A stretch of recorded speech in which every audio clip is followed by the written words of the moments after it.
Salut les fermiers, bienvenue dans le Nord et aujourd'hui au programme on va vous parler de briques avec une carte graphique qui porte un nom aussi long qu'elle-même. Il s'agit de la MSI Supreme X GeForce RTX 3080 12Go GDDR6X, une carte proposant 8960 CUDA core et 280 Tensor Core. On a aussi 96 ROPS et 70 RT Core spécialement conçus pour le Ray Tracing. On a également 12 Go de GDDR6X cadencé à 1188 MHz, proposant un bus à 384 bits et une bande passante à 912 gigabits seconde.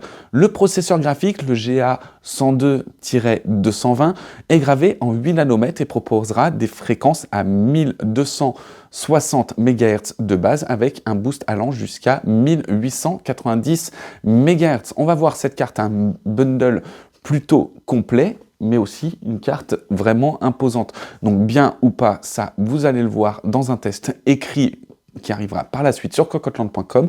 En attendant, on fait place à la présentation et vous pouvez d'ores et déjà vous abonner, mettre un petit pouce, un commentaire ou un petit like. Enfin bref, tout ce qu'il faut pour faire tourner la chaîne. Allez, à tout de suite. Alors au vu du bundle, on s'était dit qu'on ferait un tout petit peu quand même d'unboxing pour cette fois-ci. Alors, on a une belle boîte bien blanche. Rassurez-vous, la carte est noire à l'intérieur. Et à l'intérieur, la carte, on va pouvoir l'ouvrir. On a le droit à un joli logo Supreme X qui viendra se mettre. Et on va commencer le bundle avec un tapis de souris de chez MSI.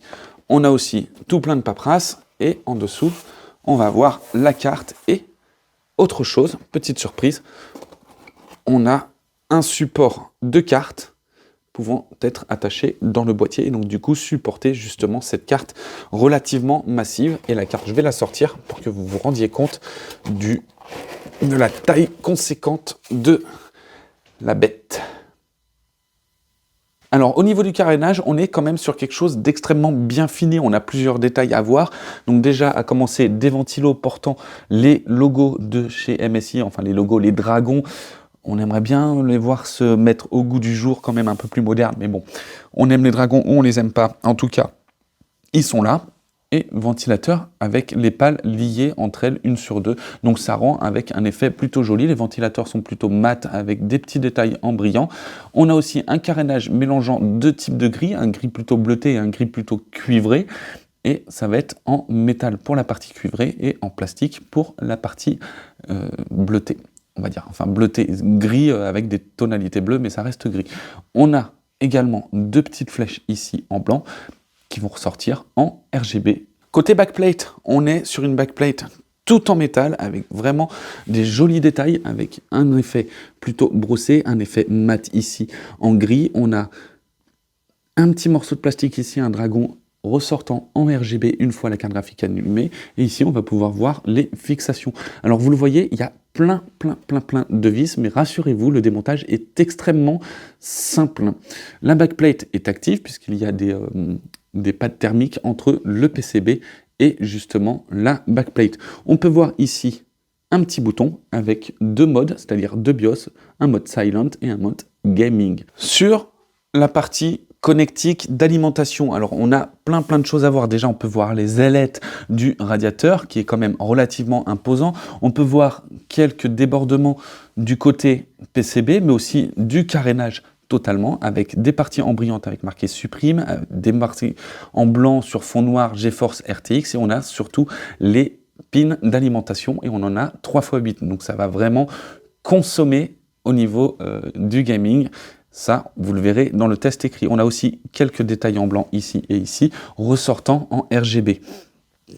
Sur la partie PCI Express, pas grand chose à dire à part les ailettes du radiateur, d'autres radiateurs qui sont directement fixés sur justement le PCB. On a le PCI Express ici, on a quelques vis apparentes ici, mais vu que c'est contre la carte mère, on va pas les voir.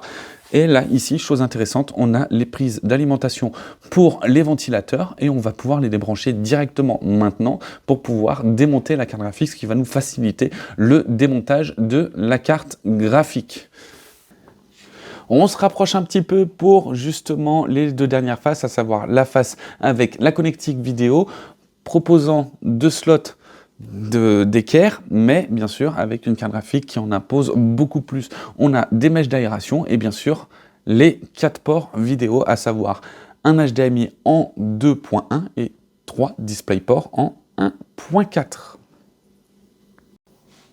Et enfin pour la dernière face, je vous laisse justement admirer cette dernière face avec les débordements de carénage et les fins de radiateur. Face qui n'est jamais vraiment très bien soignée de la part des constructeurs, mais c'est pas très grave, c'est pas une face qui se voit énormément dans l'ordinateur. Pour conclure cette vidéo, on est sur une carte qui n'est pas forcément discrète au niveau de sa ventilation.